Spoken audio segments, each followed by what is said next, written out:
Welcome, Carm Capriato, the Service Aftermarkets podcast pioneer with the gold standard of aftermarket business podcasts. Join me for Aftermarket Insights as we advance the aftermarket. And as always, know that you'll learn just one thing. Find us on your favorite podcast listening app and remarkableresults.biz or on my YouTube channel. Oh, OMG, everyone. It's Carm Capriato, Remarkable Results Radio from the Aftermarket Radio Network. We've got over 2,000 episodes out there in ARN with all of our great podcasters that join us each and every week as we produce 8 shows a week for you. I got a very, very interesting show today. With me is Stan Stokes, founder, managing partner of Iron Fist Consultants, and his partner, Eric Renninger, partner and COO, Iron Fist Consultants. Guys, so much interesting stuff's going to happen here. The listeners are going to hang around for all the right reasons, because we're going to talk about the fit and the roles for service advisors and the KPIs and all the data we can get and assessments. And if you think you're doing really well and you think you're converting maybe just at 10%, you could go to 60. These guys are going to talk about it and help you with it. Okay. It was episode 734. Stan came on. The new frontier of call conversion rates. It was April 22. And then he comes on with my friend Bill Nalu in June of 23. How can data improve customer relationships and sales? My brain had a fizzle that is like, whoa, are you kidding me? And so we've got a great relationship going with Stan. Talk to him a lot, see him at shows. And so we're ready for this next step.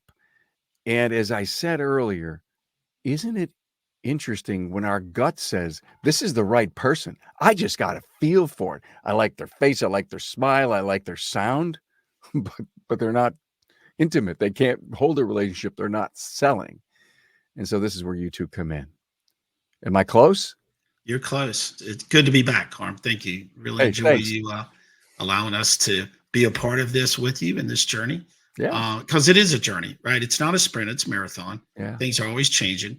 One of the big things that we try to do is help people validate their hunches, right? And help them make sure that they're looking at the right information when they're making decisions about the business, regardless of what it is, whether it's from our account, ARO, guest experience, service advisor, technician, just the whole operations. And so the big part of what we've done for a long time is analyze marketing data. And that was the first episode we did with you, was what is conversion rate? What is lead to customer? And what's phone call to customer? We look at all this great technology out there, and how do you analyze all this data? And so we kind of started doing some validation with these big platforms and came to find out, things are kind of hovering around that 10 to 30% calls to conversion rate, meaning that someone's telephone number showed up in my POS system and there's my conversion rate. And we were using that to measure our return on investment. And we kept kind of looking at it and going, I think we're missing something here. I can't go and yell and scream at the marketing guy because he drove me a call because I didn't get any customers. That's not really his fault, right? And a lot of these marketing platforms are kind of, hey, I know I drove you a call, right? Well, are you listening to the call? Are you training your people? Are you doing all these things to maximize conversion? We started digging into that a little bit more, and we are full as an industry of all the data we need. We've got great trainers out there. We've got great people that are content experts in all these pieces. It's just connecting all those dots together is where we kind of started to unfold this, Carmen. We realized that there was these 2 major events that have happened. And it's kind of one of those aha moments, right? The way we've operated is from a job role, a fit for role, a hiring has pretty much been the same thing forever, right? When I ask shop owners, how do you hire people? Now that we got a labor shortage, how do you figure out a fit for role if you got to move somebody around the organization? And most of it is, I know him, I feel good. He's a good technician. He'll be fine up front. He's a service advisor. He'll be good in the back, because the labor pool is what it is and we're struggling with it. The end result was that number didn't improve, right? The ultimate goal was to increase the percentage of opportunities coming into the shop, and obviously increase the number of recommendations that we're having regarding digital inspection reports, right? There's 2 parts to the business, what's coming in, and then going over with recommendations, things of that nature. We figured out some additional KPIs to look at. We started looking at those, and Still didn't change the number, right? And so these events that happened were centered around two things. One, consumer behavior shifted. Prior to COVID, we were all making money on the guest experience in the center. Right? Got to have a beautiful lobby. I need a comfortable place, need some tea and coffee and TVs and Wi-Fi and all that stuff. Well, what happened after COVID? Nobody, yeah. Stay away. Stay away, right? And so that was one big thing that happened. And then the next big thing that happened is this great technology called DVI came out, right? Which offered transparency. I could send the information to the customer. I could make it the guest experience very easy. They didn't need to come back into the shop. And so, man, this is all great stuff. Well, DVI had come out before that, but I think the adoption of it really ramped up during COVID. Really ramped up. Yeah, really ramped up because it was all part of what was going on with COVID. We wanted to send information to people. So it ramped up. If these two events happened, what happened to the job role of a service advisor as a result of that? Oh, in my opinion, they lost one of my favoriteest words about relationships is they lost intimacy. They lost that connection. Face to face, right? In the center. When we look at fit for all, we look at service advisors. Well, if the job role's changed, is this person still fit for this role? Great question to ask. Well, if I have a limited labor shortage, which we do, I got to work with what I've got. So now the change in that job role is 80, 90% a conversation on the phone. It's no longer face to face. And when we hire a service advisor, we look at their appearance, we look at how they're going to be. You put somebody in front of them in the counter, man, this guy, great. But you put them on the phone, completely different person, right? Job role changed. But are we training to that job role now? Are we measuring or being able to assess the service advisor's fit for this new job description? We started doing some research, say, hey, is there some tools out here that we could use that could predict someone's fit for role, specifically this fit for role in this kind of environment, because it changed. And so we started looking in the market and we started finding some different, you got all those personality assessments out there, right? DISC, Myers-Briggs. And we found that one that was really looking at inherent traits, right? Inherent traits, and Eric can talk a little bit more of some of those key inherent traits. But they were kind of the KPIs that we were really trying to look at that could really nail down fit for role a lot better. And then if we could arm trainers, ourselves, the client, anybody that's helping the shop or self-awareness type situation to say, this is how to approach you based upon your inherent trait. Perfect example, comfort with conflict. Well, we're in an industry of conflict. Perfect example. We don't get price out over the phone. Okay, boss, no problem. First telephone call is, how much is? I've been told I can't get price out over the phone. Right, Carl? Well, that doesn't sound real good on the guest experience side, but what we just identified was a comfort with conflict issue from a service advisor perspective. Some people know how to walk right through that conversation, right? Some people, you hear the pause, you hear, I can't give out pricing over the phone. And of course, that kills the conversion rate, kills the guest experience scenario.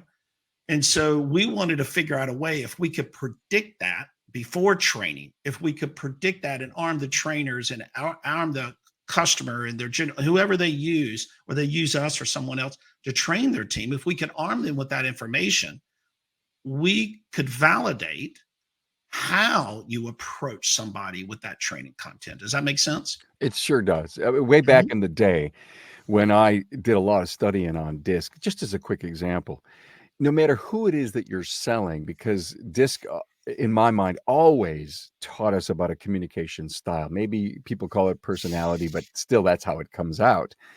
And if I was a dominant individual, I needed to create an environment for an extrovert, for an influencer, that how it enhances their status and visibility. If I was across the counter for them, the confidence in the vehicle, always having it, and it needed to be enthusiastic, even if I was a D and none of that mattered to me. And I had to learn how to create that communication stream that turned them on.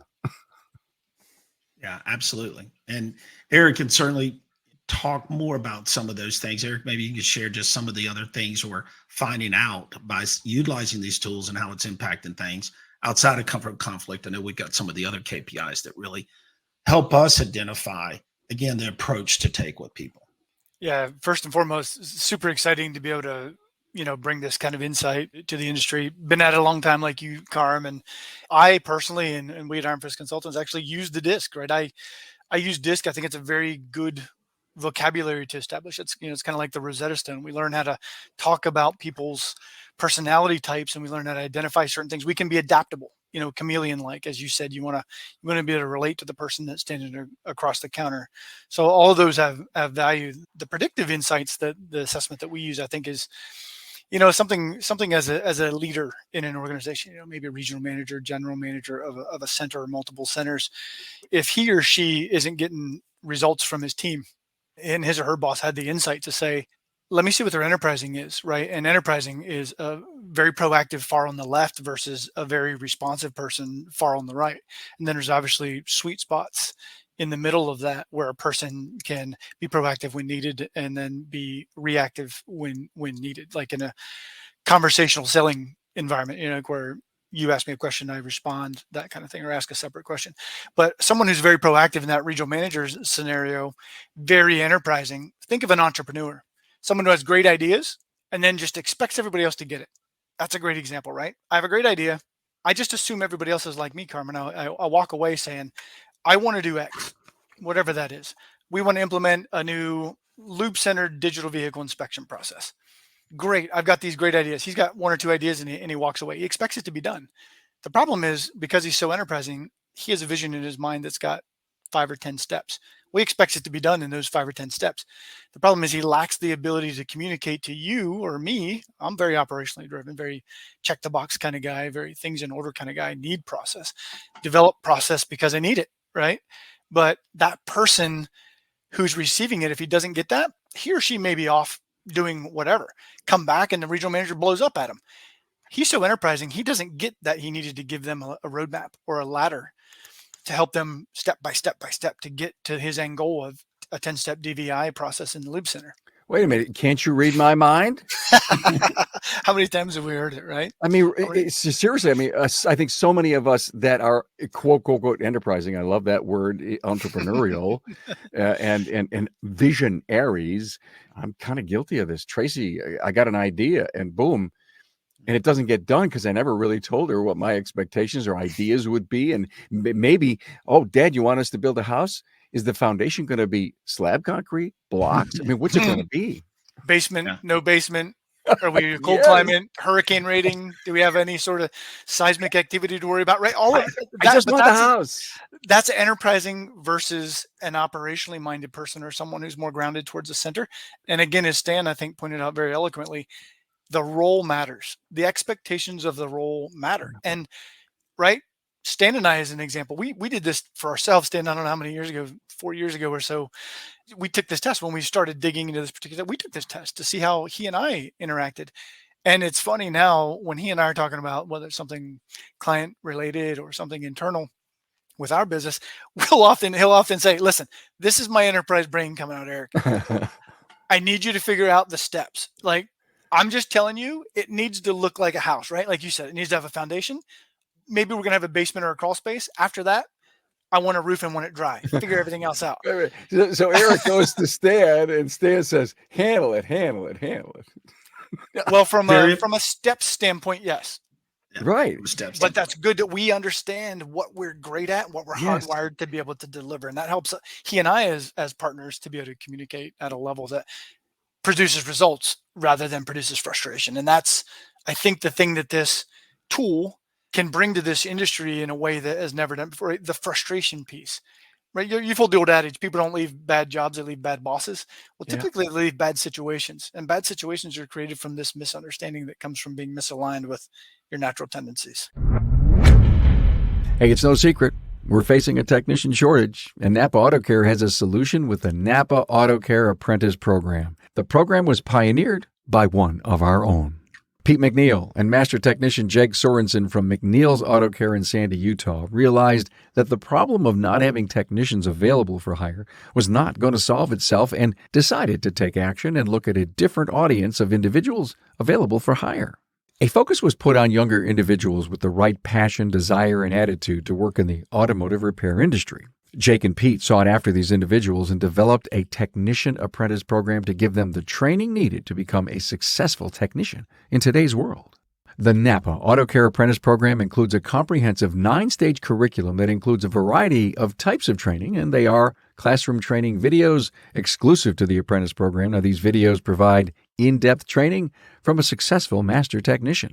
Also, Autotech classes with instructor-led courses offered through Napa Autotech and Autotech e-learning. This web-based e-learning is designed to target specific training topics.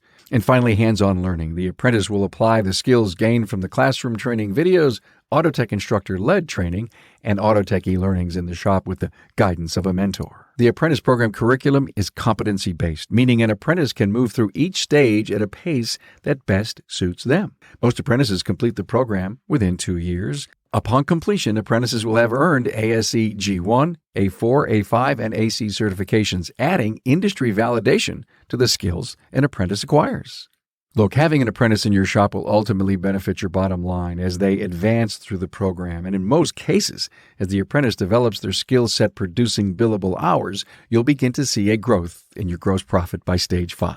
One of the largest barriers to entry for individuals looking to enter the automotive repair industry is the cost of tools. Now, keep your apprentice motivated with an apprentice toolkit. Now, Napa Auto Care has worked with our supplying partners to offer an exclusive comprehensive tool set, including a 4-drawer tool cart for all registered apprentices. Hey, to learn more, members can visit member.napaautocare.com. I got to stop for a moment and say to our listener, there's so much happening. Even up to this point, we're only, 15 minutes in, and there's all kinds of value. And I know things are cycling through your head and you're saying, oh, teach me more, tell me more. So we're relating to you, we're relating to the people in your business, but we're driving toward this assessment and improving conversion rates to help you grow revenue in your business. And that's what I love about having gotten in the weeds a little bit. Yeah. And you guys gave me that test, and I can't believe you came on with me after you read my results. Well, Carm, first of all, appreciate you stopping there. That's very important to recognize. We're all only as good as what we know and what we've been taught and shown, or trial and error and proven to be effective over the years. And as Stan and I always say, we've been in this business a long, long time, and I've got lots of scars and bumps and bruises, and I want to share those and share the insights and knowledge that I now have, the new insights, a new way to look at our business, so that other people don't have to repeat them, right? They're expensive, they're laborsome, they cost time and money and energy, and more importantly, they run off good people. And in a day and age where people are our biggest resource, technically competent, technically capable people on both sides of our business, right? Both in the shop and at the front counter. I think we have to do everything we can to make sure that we give people great environments where they can be cultured and nurtured and motivated to be their best themselves. If we can do that by giving the managers of those people some awareness, I think it keeps people from leaving bad bosses and gives them true job satisfaction. I think that's what keeps people. Stan, the essence of this episode going forward, could we actually just call this the science of selling? Yeah, I mean, you could. As I'm listening to you guys, I'm the operator in me, right? As a business owner, okay, this is all great, but what do you mean? It really comes down to measuring effort and output, measuring these things, because we don't have the tools to measure. We have this system over here that does my DVI, and we got this system over here measure my conversion rate, but we don't have a way of measuring effort and output in the job role. You can assess people all day long. You can use ours, anyone else's. The other piece of the puzzle is how do you measure their adoption to that? That's probably the hardest thing I think I hear from operators is, okay, I hired him. He's doing good. Well, matter of fact, I'll back up a little bit, Carm. When we were at SEMA, I started talking to folks in the recruitment business, because my aha moment was, who feeds us these people? right? What are they doing on the very front end? What are we doing on our technical schools? What are we doing on our recruiting side? The people that feed this industry, even though the labor pool's thin, it's still, what does that process look like? Because we're feeling the aftermath of it. And we're saying, okay, job roles changed, things have changed in our environment. Are the people that are feeding the industry, these folks, what are they doing? So I went around and kind of started talking to those guys, and I found that they're doing it the same way. Well, I've been recruiting for 20 years and I know how to find a service advisor. Okay, great. Are you using any tool to validate that hunch? Do you have some way of measuring the person you put in my centers if they stuck or not? Because what happens is if I'm using Recruiter or some type of organization that feeds people to me, Johnny comes in, I hire him, doesn't work out in 90 days, I let him go. But there's nothing that says, well, was this really a Johnny issue? Was this lack of process? Was it more your issue, Mr. Operator? Because a lot of times we want to blame other people for lack of things that we should be giving them. And Eric brought up a good case. Technicians and service advisors are usually process oriented. There's a process that they're running through every single day. Owners and operators, generally enterprise thinkers, because they're the idea guy. Well, what do you got, Carm? You got the enterprise guy over here saying, hey, I expect you guys to roll this. I bought DVI. Here it is. Go to it. Did you give him a process? No. And he didn't work out. I had to let him go. Well, wait a minute. I'm confused. You hired him, but you didn't give the tools to do his job, but you're saying he didn't work out. It's connecting these dots, Carm, that we really can help people do. I love what you just said. Didn't work out. I'll bet you today in our automotive aftermarket, those words are spoken 1,500 times. And I may be light, I may be a little high, but it is, well, what happened? It didn't work out. It didn't work out. And we go to the same grind. We do the same thing. Start all over. We check the same boxes we think we're good at. And we don't stop to look back and say, maybe there's something broken, something wrong. Maybe my intuition isn't right. Maybe my onboarding process isn't right. And again, I think it is so important, since the labor pool is tighter than ever. Don't just take the warm body, the fog, the mere individual, because I can't wait any longer. I'm going on a family trip and I've got to replace that person. You're hired.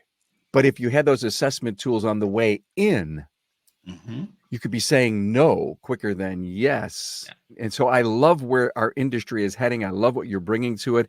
I love what some of the recruiting companies are doing. And just an example, Promotive, they're one of our great sponsors on Hunt Show. And they're with you. I mean, they're not one and dones with you. They're with you because, if something doesn't work, they're right back with you helping. It behooves them to find a better way and a stronger way to help you hire and recruit. And Promotive was the ones that we at SEMA went and talked to. Yeah, and it's been a lot of times like, hey guys, if we could figure out a better tool of feeding people into the industry, we wouldn't be dealing with the aftermath. We're dealing with the aftermath of not a good fit. Well, if we could predict that going in, problem solved. Yeah. Or should I say greatly reduced, because the cost of the wrong hire is really expensive. Not only hard dollars, but soft dollars from the guest experience. And you probably have all those stats to prove to anyone what it really does cost. And you do know Stan well after 3 podcasts. He has the statistics. I know he does. And you know what? I love to hear them, but I think we've got our listener to a point. This is okay. Now, how do we improve this? How do we fix this? What do we do? Very simple. Anybody that we work with, we assess their entire team, top down. Not only do we assess each team member, but we assess leadership. And then we have what we call a composite that aligns the organization to help you have a snapshot of your culture and exactly where things are needed in the inherent traits from your team member of what to give them and how to give it to them. Meaning that I'm going to go hire a training group. I know my service advisor. Okay, Stan, he got me awake on this conversion rate. I'm going to go hire a trainer. Okay, great. How do you know the trainer and the service advisor are compatible? Interesting, right? If I have an enterprise service advisor who just needs 1, 5, and 10, and he gets that, he doesn't need a script, but you've got a trainer that is very nuts and bolts kind of guy. You have to follow this. You with me? You get that rub. Yeah. And again, I go back to whatever we're doing is not working because the number hasn't changed. Well, I can see the information that is being discovered on a individual in the business that if the trainer can get this information, no matter what their Exactly. training philosophy would be, if they're wide-eyed and open and they've got a lot of different tools, they will, in my opinion, should want to work with that individual to help, if you will, stitch that one little V of the pie Correct. together to help round them out. If And the not, trainer can know how to approach karma, yes, with the training content's the same. It's how do I approach Stan versus how do I approach Eric? If I know that going in, it's going to stick a lot better. That's exactly, I think it's the alignment. Again, it's not that we're missing good trainers or not that we're missing good content or technology. It's the alignment of people. And how do I know this? Because I keep going back. I've been studying this number for 10 years and it hadn't changed. Something's missing. And my job is just to always try to figure out, well, what's missing? Because I'm trying to solve the problem for somebody. The problem is I can't hire somebody to replace this. I got to work with what I've got. How do I get them to digest this? Or what do they need that I'm not giving them? It's all those little pieces, Colin. Does that make sense? got it. Yeah, it sure does. When I saw a dashboard of yours a while back, you were just dazzling me with stuff. And they were like little wordy balloons that were all arrowed into. What do you call the pipeline? Yeah. So what do you call that, Stan? Yeah. The pipeline. It's a pipeline. It's a pipeline. Yeah. Communication pipeline. Communication. I was just blown away. I was sitting there saying, oh my God, what do I do with this information? There seems to be so much there, but it looks like they're puzzle pieces to improve our conversion rate, bring the individual up with all their own God's gift and make them one of the best service advisors in the country. Because our people, and you know this, our people are our competitive advantage. That's all we got is our competitive advantage. I mean, I can get my car fixed anywhere. Nobody has any secret sauce to fixing cars outside of what? Their people. How good's your master tech? Yeah. How good's your service advisor? How comfortable is your culture to fit the consumer, right? It's all about a consumer experience at the end of the day, right? So any insight we can give to that consumer journey with you is, I think, just valuable. And most importantly, Carm, I think what's really, we focus really hard on is how do I operationalize all this data, right? I just don't want to bring more data to the industry because then we just, Wait a minute, Eric, this can't be Stan talking to me. I know. Listen, he learns really well. Wait a minute. He's the big picture. He's learned really, really well. He's the big picture guy, but he's talking details right now. I don't get that. I know. And I would just further add to what Stan said. First of all, Stan does know a lot about operations. He happens to be very analytical and our enterprise thinker that's in our organization. But I will say the one thing, no matter how good your people are, and I think you guys both said this, we have great people and we work with a lot of great shops, great people in the front of the house. The thing that stands between a potential customer, a guest, and those great people and a great guest experience interaction is that telephone. And that is almost single-handedly the biggest thing that keeps people from getting your great guest experience. If you value people, you value your offering, whether it be your warranty, your great people, your great culture, your lobby, whatever it is. If you value your offering as a shop owner, the phone call and the way your advisors and the people that answer your phone handle those phone calls is the biggest obstacle to people being able to experience it. Because if they run them off before they get the chance, they'll go somewhere else that's great or mediocre and they'll tolerate it. Guys, I don't want to go down a rabbit hole, but I just got to for something. You can't help now. it. You just can't help it. Right? It's just me. I mean, I'm working on a Town Hall Academy show called Communication Protocol. How front of house and back of house work together, and what are the policies, and how do you discipline this interaction? And you just kind of motivated me to the point where you said, hey, we're going to assess everybody in the company. With that data, you could figure out, and again, everybody's got their own profile. This technician, he just loves to be alone. Just leave me alone. I'll get the job done. And you expect him to communicate upwards better than he is. And he needs to be maybe taught that.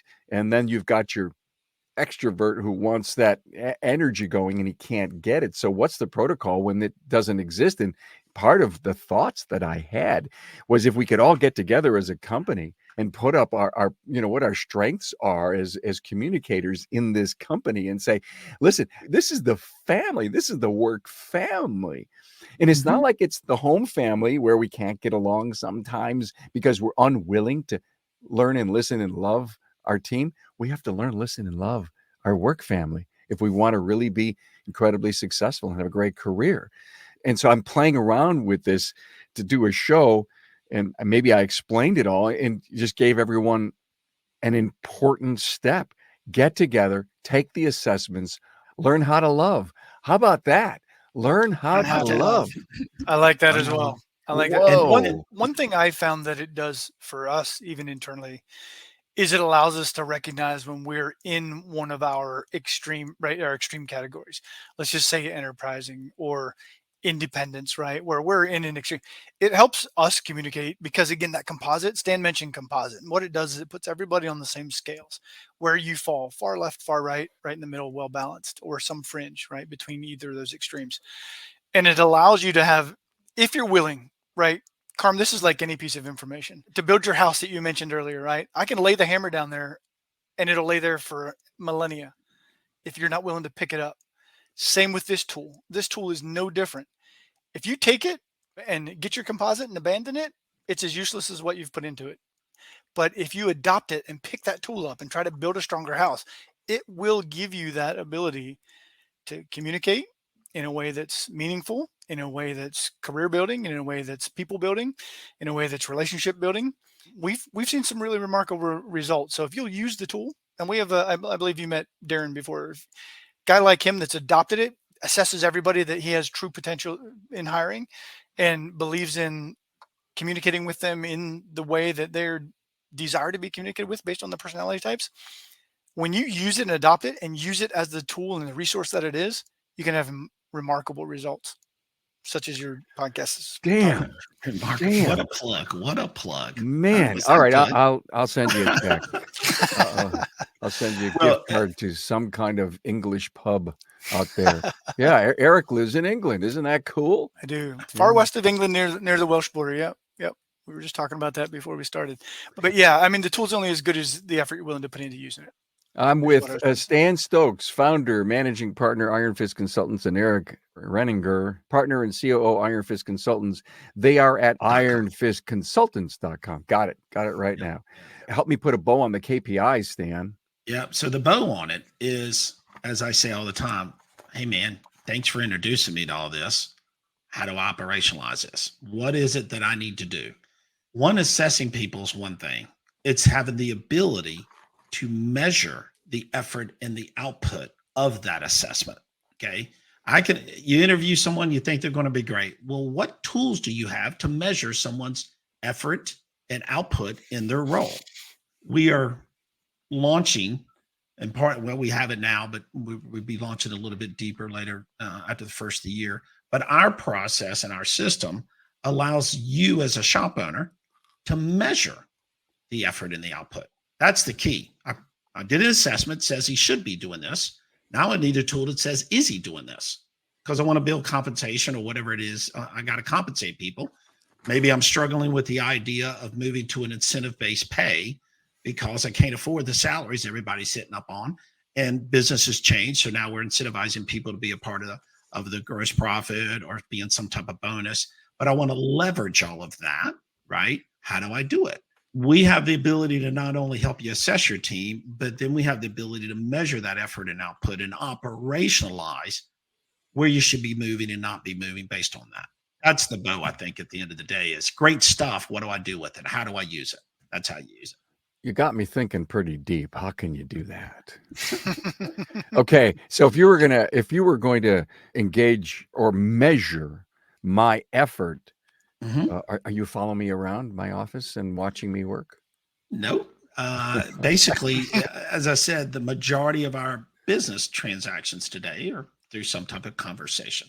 We're analyzing the conversation between the consumer or the customer or potential customer, the service and the shop. And then we're looking at the assessment, right, data, and saying, how does that apply to this conversation? And then where should we be measuring your efforts and your output, your booked appointment rate? Am I measuring why you didn't book an appointment? And if you're struggling with booking the appointment, how do I leverage the assessment to create the right training message for you to improve that number? So let me see if I can break the code here, okay? Because Okay. I like to do that. Yeah. So you're listening to the call, you're running it through an AI scrubber, and you're getting keywords to so you've got the assessment. Here's what I'm good at, and you're looking for my effort through words, and then you're looking at the booked appointment probably in the SMS, and you're putting it all together, and you're saying, hey, good stuff's going on here, not good stuff's going on here. Right. And here's how to correct it. And now if I'm correcting it, I'm measuring if the correction was took in and implemented. The key is it getting better? I know that I can't go and hire this guy. I know what the parameters are. The assessment says this is the best of the best. Well, he's not the best of the best in everywhere, but that's okay. It's not the end of the world. But if I know how to address those areas where there might be some shortcomings from his assessment, as we're looking at the transcripts and we're looking at the conversations, or we're working with the coaching team, we can provide that information to them that says, okay, Carm is uncomfortable in conflict. Doesn't mean that he's not fit for a role. It's just he struggles there. Let's give you the content you need during the training process and measure if he's getting better at it. Does that make sense, Carm? Yeah, it does. And I changed my wording from the science of selling to the science of sales success. Customer journey, the science of the customer journey too, right? Yes. Customer. Yes. All of this is about customer experience, every bit of it. And because you got one shot. You got one shot with somebody. And I say this all the time. There's no shoppers in this industry, right? There's no such thing as a shopper. I'm getting my car fixed. Period. So look, the customer experience, it's really, the word I'm looking for is, it's not complicated. It's integrated, but it's not just a one and done thing. Example, the car is in, we promised it at 2:00. It's 10:00. You've noticed maybe the parts haven't arrived. I mean, something's going on. Just getting back with the customer, or even texting them in whatever way they want to be communicated with. Hey, I want to let you know, Mrs. Smith, we did discover the problem, so that we are not sitting in there waiting. It's like with bated breath. Oh, I haven't heard from them. What's going on? Do you think they got it? Will it be done at 2:00? And then the call comes at 1:30 and says, we're not going to be done. Are you measuring the during and the follow-up stuff, Stan? Absolutely. The entire journey. Yeah. The entire journey. I mean, that is critical.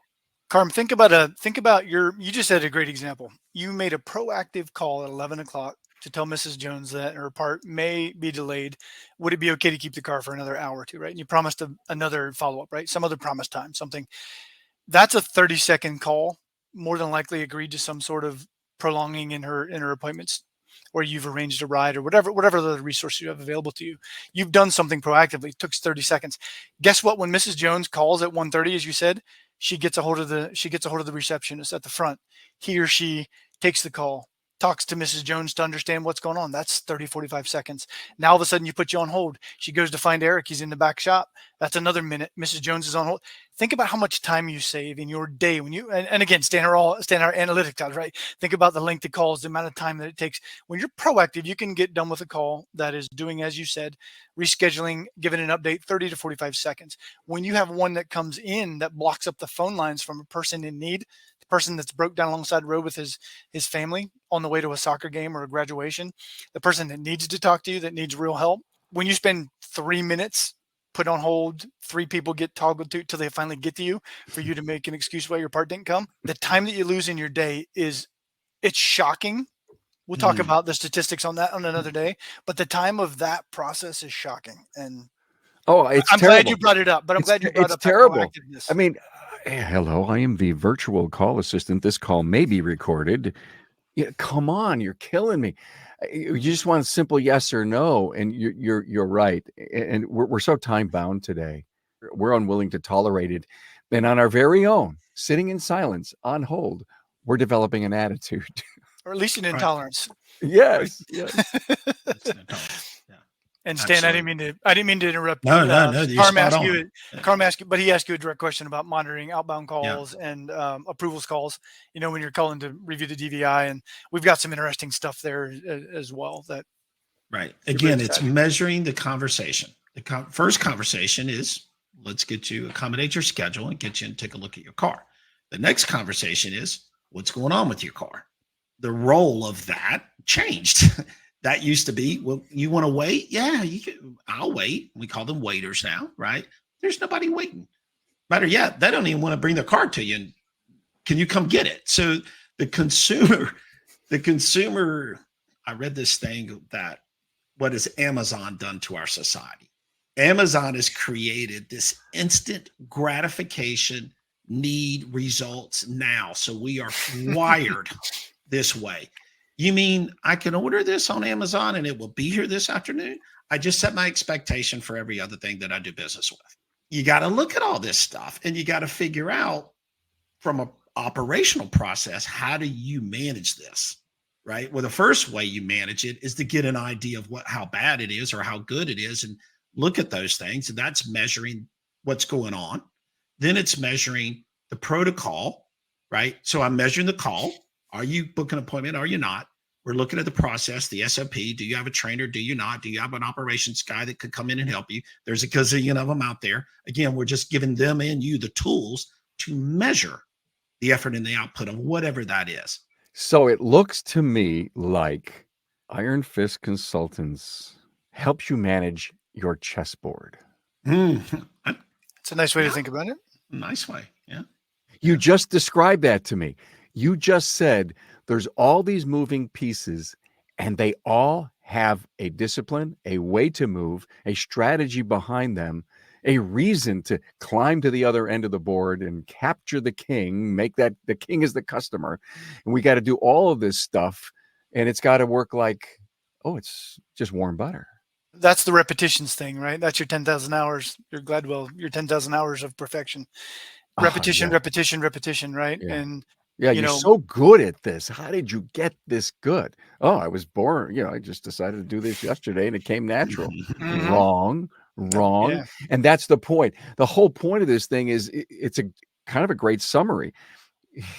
You hire the new service advisor and you put him up on the counter and it's 2 weeks later, says, hey, how you doing? There's no training, there's no assessment, there's no welcome, there's no process, there's no nothing. And you're expecting that nothing happened to your business except you put a pawn on the board. Carm, you just said something right there that I think often goes unnoticed. The value of the quality of that interaction, the value of the quality of the way every call is handled. We work with a very successful shop and we were doing some of this process stance that we're getting in some of that data. And I happened to spend some time, again, you said earlier, we do some AI scrubbing, but we still touch a lot of our calls, mainly for accuracy. We want to provide the most accurate analytical data available to this industry. And I touch a lot of them myself and we have a team that helps. But I'll say I was listening to some calls, we know who the people are. We've been there. We know the owner and his team, and they're great, high level shop, big dollar shop. Just under $4 million a year. So real legitimate shop, independent. I heard somebody answer a telephone call that I never heard before. Didn't know her name. Her name was going to be left out of this podcast to protect the innocent. But how about Sally? She says, hi, I'm Sally. And she's answering questions. Never been through any training. This happens to be an organization that we work with from a training perspective. So they're someone that I talk to pretty regularly. And I know all of them. I don't know Sally. And Sally's answering a pretty large number of phone calls. And Sally's answering the questions she's asked. She's giving prices. She's arranging schedules. She's doing all kinds of things. I asked the owner about that. I said, please tell me who Sally is. I'm hearing this Sally person and what's her expectation? Well, when people go to lunch, she answers the phone some. If somebody's out sick, she'll answer the phone some. Why haven't we assessed or trained Sally? Well, she's not really supposed to be answering the phone. I know she's not supposed to be, but she is. And at a pretty high rate, at a rate that I would probably be alarmed. We ran some analytics on Sally. I cannot tell you how much each of those customers are worth. I only know what their ARO is, and it's significant. And if they would have got even 50% of those people to be one-time customers, let alone long-time customers or lifetime customers.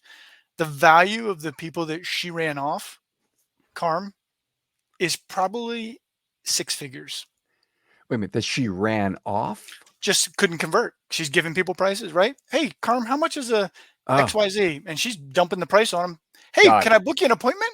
But you and I all know that that's not the order of operations, right? Got Hey, it. can I book an appointment? I've given you the price. Can I book? No, she So the is taught by our industry that price differentiates so quality the shops. bookkeeper who answers the calls at lunch when it overrings more than 3 times Mm. may not necessarily be the smartest choice. I would argue Or- from my perspective that Yeah. it's better to let it go to voicemail and call Yeah. them back, because first of all, you'll be the only shop in town that ever calls back a voicemail. But you have it handled by a person that you know is trained and that can handle that call in Yeah. a way that has the highest likelihood of booking that appointment that shows up. It's Stan, I no didn't mean to different. It's no different than, do you want a certified technician fixing your car or not? Do you want a trained individual fixing your car? Yes. Well, it shouldn't be any different with the people that are Good point. communicating with your customer. We look at training and certification as that's all back in the shop. No. Anyone that's interacting with your customer, there should be a process. You should be able to be trained. If you can assess them to see how to approach them with the training, and then you determine, you know what, like Eric said, after we all this, you know what, let's change some protocol here. Voicemail, other alternatives.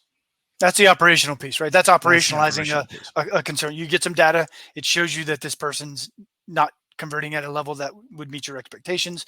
They've not been trained. If they're going to continue to answer the phone, I would, operationally, I'd advise against it. I'd say, let it go to voicemail. First available service advisor calls those people back, figure out a protocol, right? An SOP, but make sure that they're talked to by the most capable person of answering their and addressing their needs. What have we missed here in this discussion?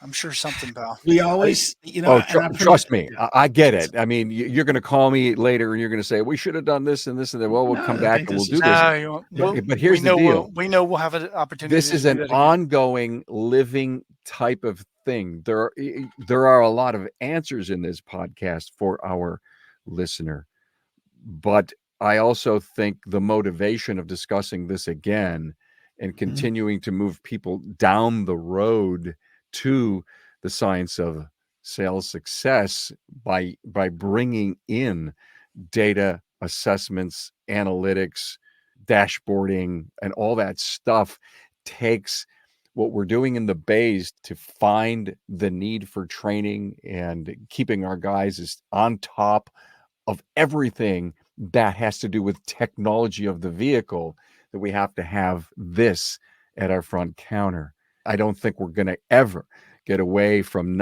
it was like the DVI. What is this DVI thing? And now is such a critical component to customer safety, security, relationships, know, like, and trust, that this is not that it's brand new in the sales training side, but what do we need to train? And I go back to what are the words you used? Effort and output. Effort and output. I mean, hello, there's a brand new frontier. I love what you guys are doing, and thank God that you're the visionary, Stan and Eric.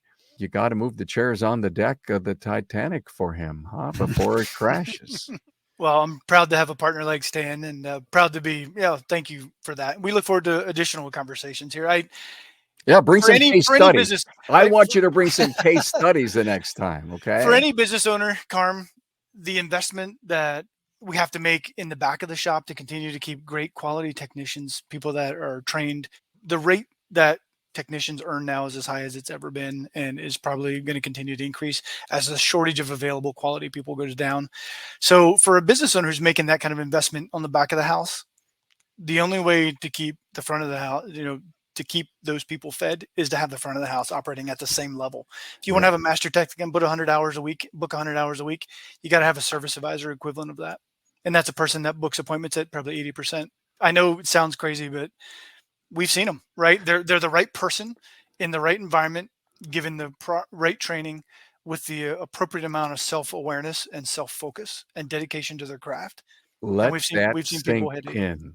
Let it sink in. That sink in. If you want him to turn 100, you got to have someone on the front that Feed can it to book, them. that can Gotta book it. feed them. Yeah, feed it. You got it. And Well, that if you gets want to be back to able to this afford it industry. as a business Yeah. owner, if you want to be able to afford a technician that's maybe he's got a healthy guarantee because you need to lure him away from somewhere else. If you want to be able to afford to run your business because technicians are more expensive and guaranteed more money than they've ever been, you got to have an all-star on the front too. Here's the caveat to that. Okay. Because I hear it all the time. Well, I'll just spend more money on advertising. Okay. Now let's start looking at your debt. You make any money? No. All you did was pay more on the back, spend more on the front. And that all comes back to the very beginning, the first podcast we did with you. What KPI? Lead to customer conversion rate. Why not improve that before you go spend more money? If you can drive a lower customer acquisition cost, you're going to have a stronger return on investment and you're going to push money to the net. Because everybody talks about their gross. That's great. I love it when I hear someone, I'm a $4 million shop, $5 million shop. And I say, that's fantastic. What's your net? After your cost, after your expense, after your marketing dollars. Yeah. That's what you're not I'm assuming you're a for-profit organization, right? Oh boy. Yeah. That's a story for a different day. Absolutely. And you're right. But again, you always inspire me when we talk, Stan. And I take these notes that come to me. I'm sorry to constantly opine about this, but here's what I wrote. We need a higher yield from our marketing and CRM. We need a higher yield. And I know we're measuring that, but it doesn't necessarily mean we know how to improve our yield. And that goes back to all the stuff you're talking about. We need a higher yield. We're trying to yield into the back office, but wow. Yeah, so to your point, let's go spend more money on marketing. No, maybe we just need a higher yield from what we're currently investing in. And that is that our people on the counter have got to convert. And the assessment says, can they? Yeah, and the assessments will tell me if I can or I can't do the job. That's the piece, Can they? Right? That we believe that kind of puts a bow all around this because everybody's kind of doing a little bit of what I'm talking about, right? But the number hadn't changed. If this was all working, what tools we're using today, if they were working, our conversion rate would be higher. It's my job as a consultant to figure out because you hired us to assess your business and tell you what's going on. Well, if it's not out there, I'm going to ask those partners to figure out how we can get it, or we're going to figure it out, right? And so the bow on this, I think there's not one single bullet. It's a combination of things. But a big one we've been missing is understanding our people and their fit for role and the culture we're putting together in our team. A while back, guys, I created this really incredible chart. That does look like an incredible chart. It's an incredible chart. Is that laminated as well, Carm? I could laminate it. Don't tell me you've got it laminated. Eric, I could laminate it. I could send it over to England and it would only $5. I'm only so here was my chart so that we as a sales organization could understand the reception of an individual who had a different communication style than me. So no matter what your communication style is, for example, if you realize you were talking to an achiever, a high conformity, a thinking type person, a C in the disc chart, then you'd want to be accurate. You'd want to have documentation. You have to have precise and procedures. They're all about procedures, right? You have to have a serious environment when you're talking about fixing their vehicle. If you learn that, then they'll melt in your hands. And there's nothing you can't do with that individual if you meet their reception needs.